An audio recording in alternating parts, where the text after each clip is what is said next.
जी, देखिए 3 जुलाई को है ना, सिर्फ जो इंटरनेशनल डेलीगेशंस, तकरीबन 100 से ज्यादा डेलीगेशंस है। उसमें हमारे हिंदुस्तान से भी एक डेलीगेशन आया था, एमओएस के, और बिहारी गवर्नर, ये सब हिंदुस्तान से भी आया जी। था। इसी तरह तकरीबन 30 मुल्कों के बड़े हेड्स आए थे, जहाँ से प्रेसिडेंट, प्राइम हम्म। मिनिस्टर, और पाकिस्तान से तो प्राइम मिनिस्टर भी आया था, आसिफ मुनीर, मिलिट्री चीफ भी आया था। इसी तरह कई कंट्रीज से है ना, बड़े लीडर्स आए। पूरे रिचुअल से 3 तारीख को सिर्फ और सिर्फ वीआईपीज के लिए था, जो इंटरनेशनल जो आए थे उनके लिए।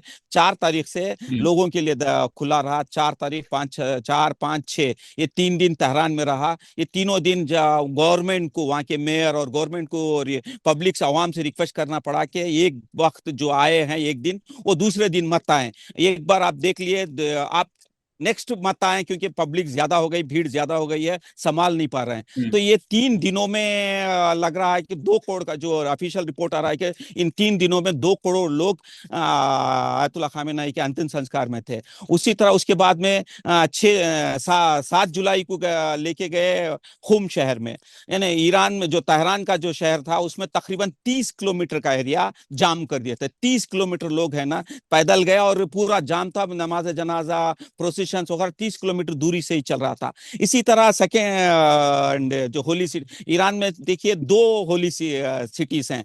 एक है मशहद, दूसरा है खुम, जहाँ पे शिया धर्म का रिलीजियस माना जाता है। तो दोनों जगह पे यहाँ पर जो 8वें इमाम, एथ लीडर दफन हुए हैं मशहद में, उन्हीं की बहन इसमें खुम में, मासूम खुम कहते हैं, ये दोनों जगह पे। तो ये इन्होंने, गवर्नमेंट ने और सुप्रीम लीडर ने सब तय किया कि ये जो रसूमात हैं तेहरान में फिर खुम में होंगे। इसके बाद इस दौरान इराकियों ने बहुत ज्यादा डिमांड के बाद, इराक में भी कल, इन्हें परसों, इन्हें 7 तारीख के शाम में ले जाया गया। जो आपने देखा होगा कि नजफ के एयरपोर्ट में किस तरीके से भीड़ जमा हुई, क्योंकि वहां पर सिर्फ गवर्नमेंट ऑफिशियल था, उसके बावजूद भी भीड़ आ गई। उसके बाद कल सुबह से नजफ अशरफ गया। नजफ अशरफ में तकरीबन 3 से 4, 30 to 40 मिलियन, यानी 30 लाख से 40 लाख गए। उसी तरह करबला, वहां से करबला ले गया गया, वहां पर भी तकरीबन 30 लाख हम्म। से 40 लाख।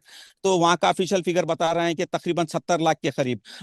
इसी तरह खुम में तकरीबन 70 लाख के से 1 करोड़ का बता रहे हैं, यानी इसका तकरीबन जोड़ा जाए तो तकरीबन 3 करोड़ के करीब लोग खुम, इराक और तेहरान में श्रद्धांजलि ली, यानी कि उनके जनाजे पे शिरकत की है। अभी मशहद में देखना है, एक्सपेक्टेशन है 70 लाख से 1 करोड़ का लोग जमा होंगे यहाँ पर भी। तो इस तरीके से लगता है कि 3.5 करोड़ से 4 करोड़ लोग इनके तशे जनाजे, यानी कि दुनिया का सबसे बड़ा, यानी दुनिया में सबसे ज्यादा लोग जमा होने वाले यहाँ पर ये इनके जनाजे पे हो रहे हैं। तो अभी देख रहे हैं, अभी जो जंग चल रही है, एक तरफ वार हो रहे हैं, ईरान भी अटैक कर रहा है, सब कर रहा है। जो पब्लिक जो आ रही है, अगर डर होता तो जो पब्लिक का आप देख रहे हैं, जैसे हम्म। समंदर आता है ना, नदी होती है ना, उस तरीके से लोग, ये मैं एक तरफ था, यानी कि जो ट्रेन के एक तरफ है, यानी चारों तरफ से ऐसे ही सर्कल्स हैं। जो मैं, मेरा होटल यहीं पर है नीचे, तो मैं यहाँ पर आके रुका हूँ, ये जगह पे।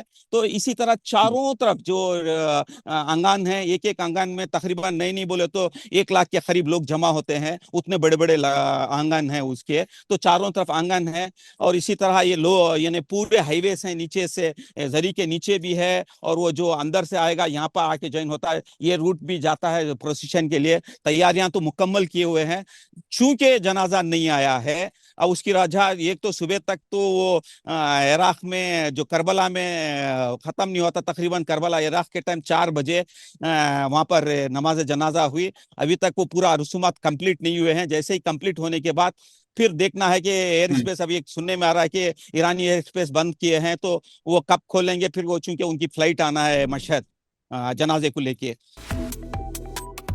वन इंडिया को सब्सक्राइब करें और कोई भी अपडेट मिस ना करें।